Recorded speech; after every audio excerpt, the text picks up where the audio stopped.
கன்னியாகுமரி மாவட்டம் நாகர்கோவிலில் தூய்மை பணியாளர்களின் காலை உணவில் பச்சை நிறத்தில் இட்லி வழங்கப்பட்டதாக குற்றச்சாட்டு எழுந்துள்ளது. இது தொடர்பாக வீடியோ வைரலான நிலையில் சம்பந்தப்பட்ட ஒப்பந்ததாரருக்கு நாகர்கோவில் மாநகராட்சி ஆணையர் ஐஸ்வர்யா நோட்டீஸ் அனுப்பியுள்ளார். துணியின் சாயம் இட்லியில் பட்டதாகவும் சாயம் பிடித்த இட்லியை அகற்றிவிட்டு தரமான இட்லியை விநியோகம் செய்யப்பட்டதாகவும் ஐஸ்வர்யா விளக்கமளித்துள்ளார். இது தொடர்பாக விசாரிக்க உணவு பாதுகாப்புத்துறைக்கு உத்தரவிடப்பட்டிருப்பதாகவும் அவர் குறிப்பிட்டார்.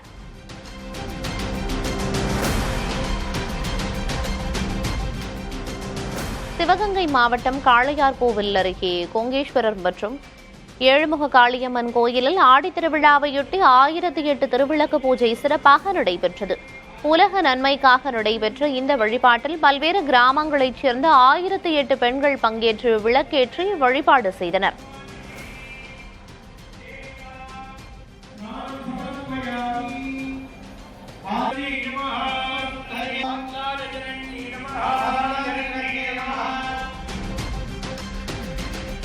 ஆவடியில் தூய்மை பணியாளர்களுக்கு வழங்கப்பட்ட காலை உணவில் பல்லி கிடந்த சம்பவம் அதிர்ச்சியை ஏற்படுத்தியுள்ளது.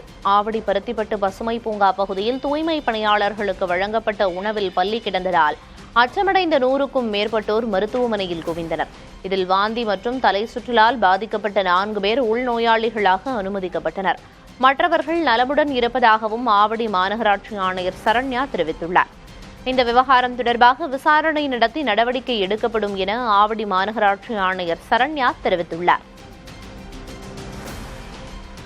வாந்தி தலை சுத்தல் இருந்தவங்களுக்கு நம்ம ஐபி பேஷண்டா உள்ள அட்மிட் பண்ணி ட்ரீட்மெண்ட் கொடுத்துட்டு இருக்கோம். இது போக 45 பேஷண்ட்ஸுக்கு நம்ம செக் பண்ணியும் வச்சிருக்கிறோம். ஏன்னா ஃபுட் சேஃப்டி மூலமா நம்ம சாம்பிள்ஸ் எடுத்துக்கிட்டு இருக்கோம். இப்போ சாம்பிள்ஸ் எடுத்துட்டு எல்லா லொகேஷன்ல இப்போ 21 லொகேஷன்ல நம்ம ஃபுட்டு கொடுக்குறோம். 21 லொகேஷன்லயுமே சாம்பிள்ஸ் எடுத்துட்டு எங்க கண்டாமினேட் ஆயிருக்கு என்னங்கிறத ரிப்போர்ட்ஸை வாங்கி அனலைஸ் பண்ணி ஆக்ஷன் எடுப்போம்.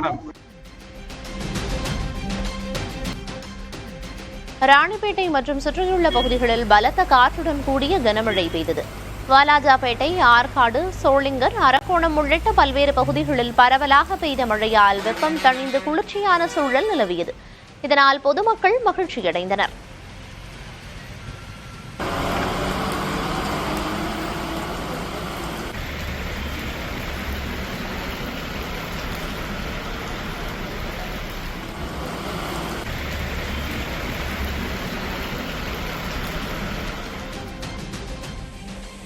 தொடர் சாரல் மழை காரணமாக தென்காசி மாவட்டம் குற்றாலத்தில் மெயினருவி, ஐந்தருவியில் நீர்வரத்து அதிகரித்துள்ளது.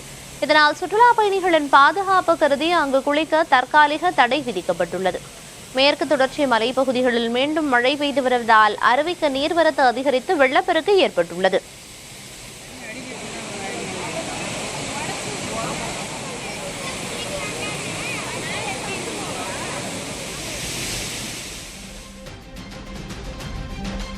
விருதுநகர் மாவட்டம் காரியாபட்டி அருகே ஆவியூர் செல்லாயம்மன் கோயிலில் முளைப்பாரி திருவிழா வெகு விமர்சையாக நடைபெற்றது. 1000க்கும் மேற்பட்ட பெண்கள் தலையில் முளைப்பாரி சுமந்து ஊர்வலமாக வந்து கண்மாயில் கரைத்து நேர்த்திக்கடனை நிறைவேற்றினர்.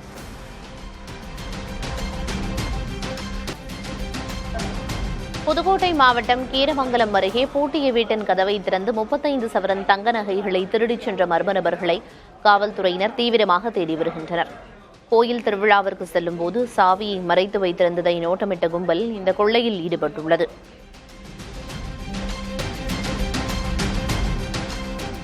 புதுச்சேரி தவளக்குப்பம் மின்துறை அலுவலகத்தில் புதிய மின் இணைப்பு வழங்க 15,000 ரூபாய் லஞ்சம் பெற்ற லைனிங் இன்ஸ்பெக்டரை லஞ்ச ஒழிப்புத்துறை காவலர்கள் கைது செய்தனர். பின்னர் அவரை தலைமை அலுவலகத்திற்கு அழைத்துச் சென்று தீவிர விசாரணை மேற்கொண்டு வருகின்றனர்.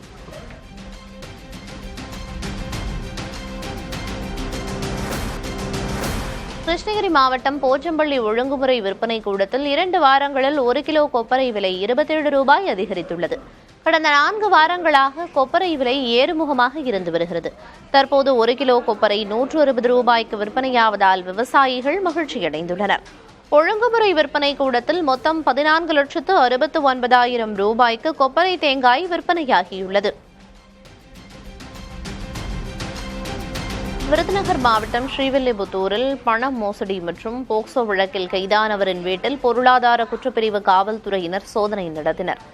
சிறு சேமிப்பு சீட்டு நடத்தி 40 கோடி ரூபாய் மோசடி செய்ததாகவும் 4 வயது சிறுமியை கொடுமைப்படுத்தியதாகவும் எழுந்த புகாரில் ஜெகநாதன், அவரது மனைவி நந்தினி மற்றும் தாயார் காளீஸ்வரி ஆகியோர் ஒடிசாவில் கைது செய்யப்பட்டனர்.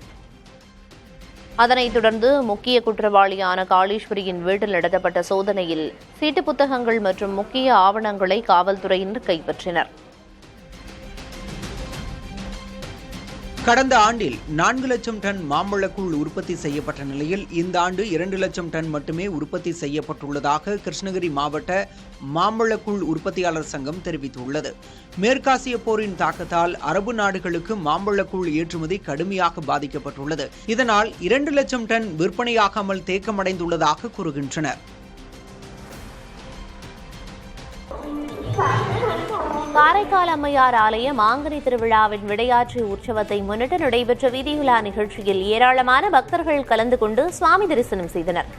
வண்ண மின்விளக்குகளால் அலங்கரிக்கப்பட்ட தேரில் அம்மையார் பவனி வந்து பக்தர்களுக்கு அருள் பாலித்தார். மதுரை மாவட்டத்தில் உள்ள பிரசித்தி பெற்ற அழகர் கோயிலில் ஆடி பௌர்ணமியை முன்னிட்டு கருப்பணசாமி சன்னதியில் சிறப்பு பூஜைகள் நடைபெற்றன. ஆண்டுக்கு ஒருமுறை மட்டுமே நடக்கும் இந்நிகழ்வில் கதவுகள் திறக்கப்பட்டு 18 படிகளுக்கும் சந்தன சாத்துப்படியுடன் தீபாராதனை காண்பிக்கப்பட்டது. இதில் கருப்பு திரைப்பட இயக்குநரும் நடிகருமான RJ பாலாஜி மற்றும் திரளான பக்தர்கள் கலந்து கொண்டு சாமி தரிசனம் செய்தனர். தென்காசி மாவட்டம் ஆழ்வார்குறிச்சி அருகே மேற்கு தொடர்ச்சி மலைப்பகுதியில் உள்ள கோரக்கநாதர் கோயிலில் பௌர்ணமி பூஜையும் அருகில் உள்ள சடைமலை தர்காவில் கந்தூரி விழாவும் ஒரே நேரத்தில் நடந்தது. 2 மதங்களைச் சேர்ந்த பக்தர்கள் நீண்ட தொலைவு மலைப்பாதையில் நடந்து சென்று இரு நிகழ்வுகளிலும் பங்கேற்றது மத நல்லிணக்கத்தை வெளிப்படுத்துவதாக அமைந்தது. வனப்பகுதியில் அமைந்துள்ள கோயிலும் தர்காவும் ஒரே நாளில் ஒரே நேரத்தில் பக்தர்கள் கூட்டத்தால் நிரம்பி காணப்பட்டது.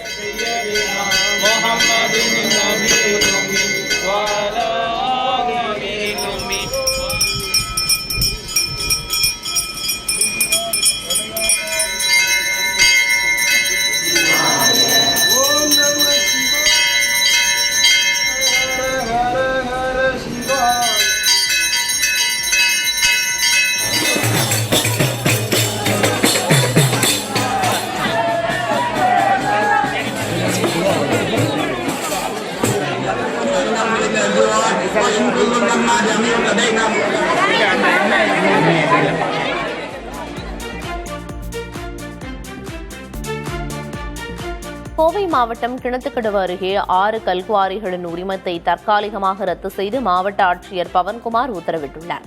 இந்த கோரிக்கையை முன்வைத்து விவசாயி முருகானந்தம் என்பவர் தொடர்ந்து 8 நாட்கள் உண்ணாவிரத போராட்டத்தில் ஈடுபட்டார். இதையடுத்து அதிகாரிகளின் நேரடி ஆய்வின் அடிப்படையில் நடவடிக்கை எடுக்கப்பட்டதாக தெரிகிறது. குவாரிகள் குறித்து விரிவான விசாரணை நடத்தவும் உத்தரவிடப்பட்டுள்ளது.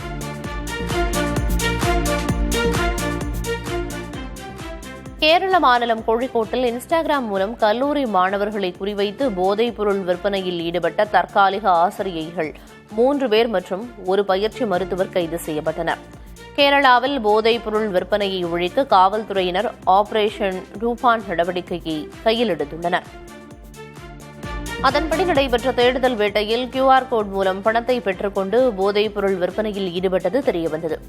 ஆபரேஷன் ரூபான் மூலம் மிகப்பெரிய போதைப் பொருள் நெட்வொர்க் வெளிச்சத்திற்கு வந்திருப்பதாக கேரள முதல்வர் சதீசன் தெரிவித்துள்ளார்.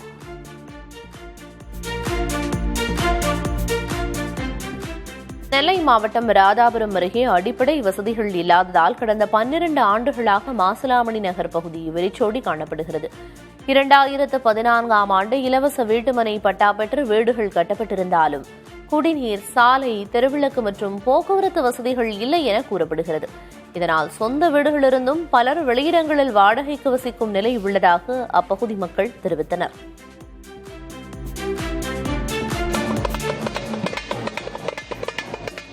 புதுக்கோட்டை மாவட்டம் ஆலங்குடி அருகே கொத்தமங்கலம் கிராமத்தில் மழை பெய்து வேளாண்மை செழிக்க வேண்டி முளைப்பாரி ஊர்வலம் நடைபெற்றது. ஏராளமான பெண்கள் முளைப்பாரியை தலையில் சுமந்து ஊர்வலமாக வந்து எல்லை தெய்வமான பிடாரியம்மனை வழிபட்டனர்.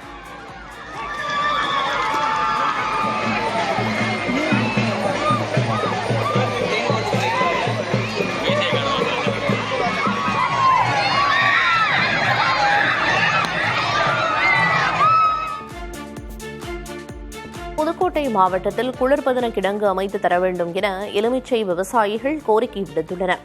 புதுக்கோட்டையில் கடந்த ஆண்டு இதே காலகட்டத்தில் கிலோ 100 ரூபாய் வரை விற்பனையான எலுமிச்சை பழங்கள் தற்போது 27 ரூபாய் வரை மட்டுமே விற்பனையாகிறது.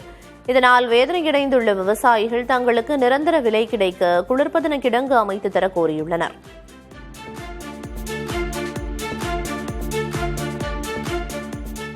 இளையான்குடி புதிய பேருந்து நிலையத்திற்குள் இரவில் அரசு, தனியார் பேருந்துகள் வராததால் பயணிகள் அவதியடைந்துள்ளனர். சிவகங்கை மாவட்டம் இளையான்குடி பேருந்து நிலையத்திற்குள் இரவு 7 மணிக்கு மேல் சிவகங்கை பரமக்குடி இடையேயான பேருந்துகள், இளையான்குடி சிவகங்கை இடையேயான பேருந்துகள் வருவதில்லை. இரவில் புதிய பேருந்து நிலையம் இருளில் மூழ்கியிருப்பதால் பெண் பயணிகள் அச்சமடைந்திருக்கின்றனர். இதுகுறித்து சமூக வலைதளங்களில் வீடியோ வைரலான நிலையில் புதிய தலைமுறையிடம் பேசிய வட்டார வளர்ச்சி அலுவலர், புதிய பேருந்து நிலையத்துக்குள் பேருந்துகள் வந்து செல்ல நடவடிக்கை எடுக்கப்படும் என்றும் சீரான மின் விநியோகம் உறுதி செய்யப்படும் என்றும் கூறினார். காலியாக உள்ள துணைவேந்தர் பதவிகளுக்கு தேர்தல் குழுவால் பரிந்துரைக்கப்பட்டவர்களிலிருந்து ஒருவரை தேர்வு செய்ய அனுமதிக்க வேண்டும் என உயர்நீதிமன்றத்தில் தமிழக அரசு வலியுறுத்தியுள்ளது. துணைவேந்தர் நியமன அதிகாரத்தை தமிழக அரசுக்கு வழங்கும் சட்டத்தை எதிர்த்த வழக்கு உயர்நீதிமன்றத்தில் விசாரணையில் உள்ளது. இவ்வழக்கில் முடிவெடுக்கும் வரை எந்த நியமனங்களும் மேற்கொள்ளப்படாது என தமிழக அரசு உச்சநீதிமன்றத்தில் உத்தரவாதம் அளித்திருந்தது. இந்த சூழலில் காலியாக உள்ள துணைவேந்தர் பதவிகளை நிரப்பக் கோரிய வழக்கு உயர்நீதிமன்றத்தில் விசாரணைக்கு வந்தது. அப்போது தமிழக அரசு உச்சநீதிமன்றத்தில் தாங்கள் அளித்த உத்தரவாதம் காரணமாக துணைவேந்தர்கள் நியமனம் முடங்கியுள்ளதாக தெரிவித்தது. துணைவேந்தர் நியமன அதிகாரத்தை அரசுக்கு வழங்கும் சட்டத்துக்கான தடை ரத்து செய்யப்பட்டுள்ளதால் அச்சட்டம் அமலில் உள்ளதாகவே கருதப்படும் என வாதிட்டது. துணைவேந்தர் பதவிகளுக்கு தேர்தல் குழுவால் பரிந்துரைக்கப்பட்டவர்களிலிருந்து ஒருவரை தேர்வு செய்ய அனுமதியும் கோரியது. வாதங்களை கேட்ட நீதிபதிகள் விரைவில் உத்தரவு பிறப்பிப்பதாக அறிவித்துள்ளனர். அதிமுகவின் கட்சி தாவல் புகார் தொடர்பாக விளக்கமளிக்க வேண்டிய நாள் மாற்றப்பட்டுள்ளது.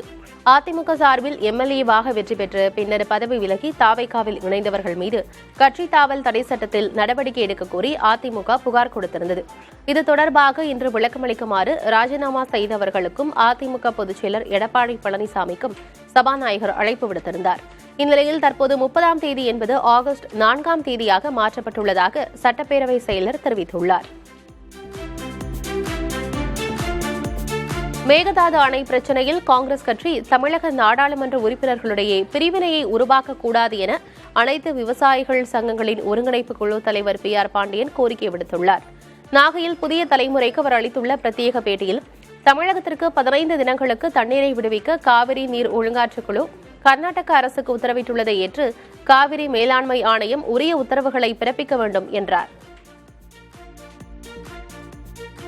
கர்நாடகா அனைத்து கட்சிகளும் ஒன்றிணைந்து அங்கே இரு துருவங்களாக இருக்கிற பாரதிய ஜனதா கட்சியும் காங்கிரஸ் கட்சியும் மேகதாட்டு அணை கட்டுவதற்கு ஒன்றாக கூடி டெல்லியிலே கூட்டம் நடத்துகிறார்கள். ஆனால் தமிழ்நாட்டில் இருக்கிற காங்கிரஸ் கட்சி டெல்லியில் மேகதாட்டுக்கு எப்படி அணுகுவது என்பது குறித்து பாராளுமன்ற உறுப்பினர்கள் கலந்துரையாடல் கூட்டம் என்கிற வரியில் ஒரு மிகப்பெரிய பிரிவினையை உருவாக்கியிருக்கிறார். இது தமிழ்நாட்டின் ஒற்றுமையின்மையை வெளிப்படுத்துகிற விதத்தில் நேற்றைக்கு நடந்திருக்கிற கூட்டம் இது தமிழ்நாட்டிற்கு பின்னடைவை ஏற்படுத்தும். பாமக தலைவர் அன்புமணிக்கு உரிய மரியாதையையும் பொறுப்பையும் பாஜக வழங்கவில்லை என அக்கட்சியின் நிர்வாகி பாலு கூறியுள்ளார். பொதுக்குழு கூட்டத்தில் அவர் இவ்வாறு கூறிய நிலையில் குறுக்கிட்ட அன்புமணி தனக்கு எந்த பொறுப்பும் தேவையில்லை எனவும் தமிழ்நாட்டிலேயே தனக்கு வேலை எனவும் தெரிவித்தார். உரிய மரியாதையை, உரிய பொறுப்பை ஒரு ஆற்றல் மிகுந்த அன்புமணி ராமதாஸ் அவர்களுக்கு தேசிய ஜனநாயக கூட்டணியை தலைமை தாங்கக்கூடிய பாரதிய ஜனதா கட்சி கொடுக்கவில்லை என்ற ஆதங்கத்தை இந்த இடத்திலே நான் வைக்கின்றேன். ஒரு முடிவை 2026 நாம் எடுக்க வேண்டும். அந்த முடிவு என்பது எந்த கட்டுப்பாடும் இல்லாமல், எந்த நிர்பந்தமும் இல்லாமல் இந்த ஆட்சியை அதுமே வேண்டாங்க. நமக்கு உங்களுக்கு நீங்க தான் சொல்ல போறீங்க. எந்த பொறுப்பும் நமக்கு வேண்டாம். இதோட ஒரு பெரிய பொறுப்பு இவங்க கொடுத்துருக்குறாங்க. எனக்கு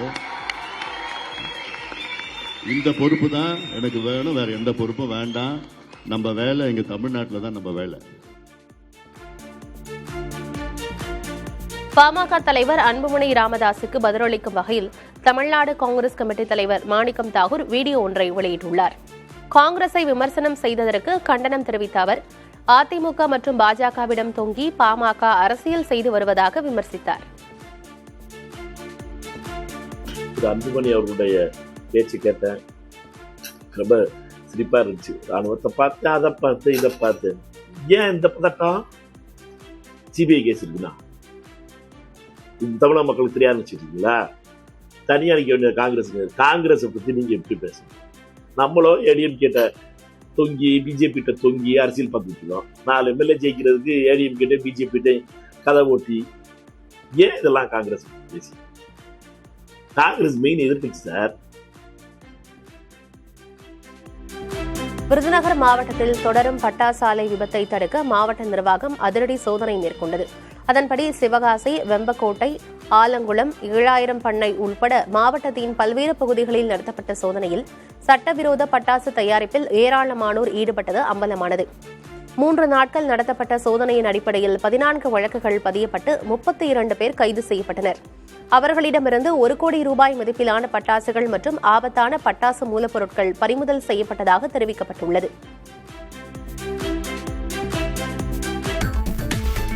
பழனி நில முறைகேடு வழக்கில் கைது செய்யப்பட்ட 4 12ஆம் தேதி வரை நீதிமன்ற காவல் விதிக்கப்பட்டுள்ளது. இவ்வழக்கில் போலி ஆவணங்கள் மூலம் நிலத்தை விற்பனை செய்த முருகதாஸ், நிலத்தை வாங்கிய வெள்ளைத்துறை மற்றும் சேதுபதி உள்ளிட்ட 4 கைது செய்யப்பட்டனர். கைது செய்யப்பட்டோர் திண்டுக்கல் குற்றவியல் நடுவர் நீதிமன்றத்தில் ஆஜர்படுத்தப்பட்ட நிலையில் அவர்களை வரும் 12ஆம் தேதி வரை நீதிமன்ற காவலில் வைக்க நீதிபதி ஆணையிட்டார்.